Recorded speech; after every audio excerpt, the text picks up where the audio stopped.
Augusto Pinochet is one of the most controversial figures in Latin American history, remembered both for his role in stabilizing Chile's economy and for the human rights abuses committed during his authoritarian rule. Born on November 25, 1915, in Valparaiso, Chile, Pinochet was a career military officer who rose to prominence in the Chilean army, eventually becoming the commander-in-chief in 1973. His ascent to power coincided with a period of intense political polarization in Chile, marked by the presidency of Salvador Allende, the world's first democratically elected Marxist president.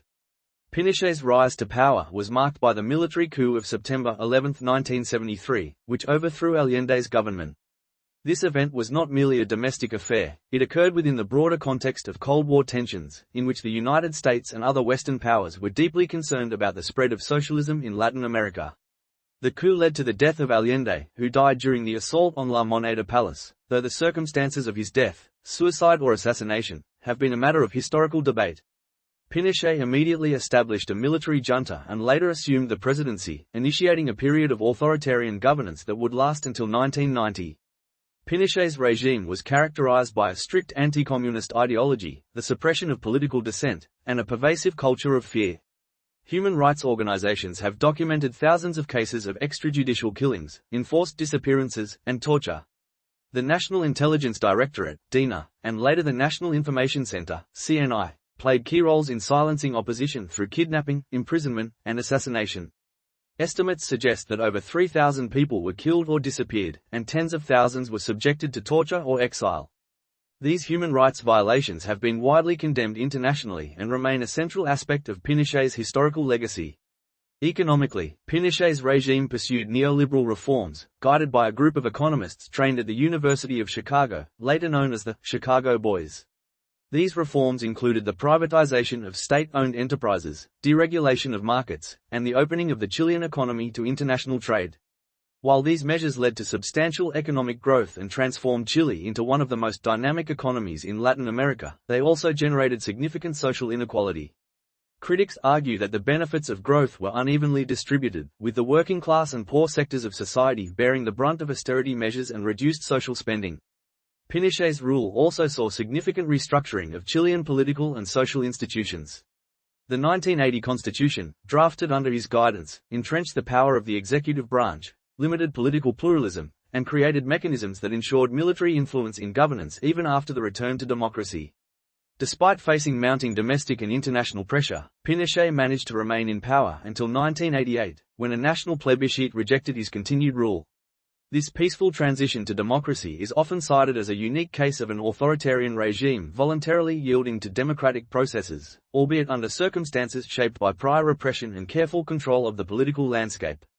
Internationally, Pinochet's government had a complex relationship with foreign powers. While his anti-communist stance earned him support from the United States during the Cold War, his regime's human rights abuses increasingly drew global condemnation, particularly from European nations and international organizations such as the United Nations. In the post-Cold War era, Pinochet faced legal challenges and attempts at extradition related to crimes against humanity.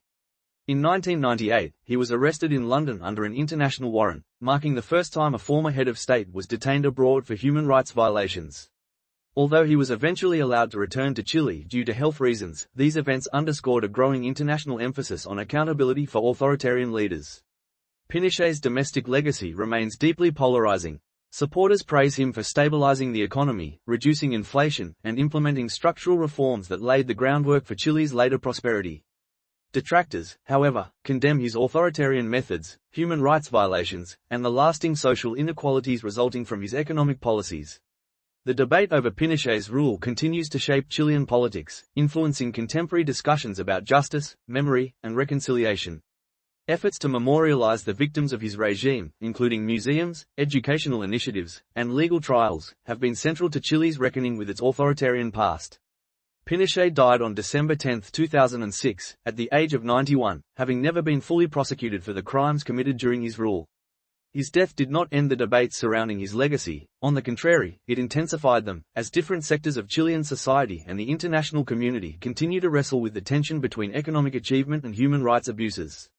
The Pinochet era is now a reference point in discussions about the balance between political stability, economic development, and democratic values in Latin America and beyond. In sum, Augusto Pinochet remains a figure emblematic of the complexities of authoritarian rule in the late 20th century.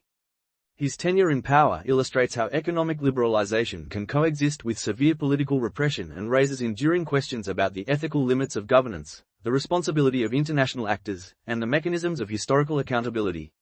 Understanding Pinochet's impact on Chilean society requires acknowledging both the economic transformations and the profound human costs of his regime, providing lessons that continue to resonate in debates over leadership, democracy, and human rights worldwide.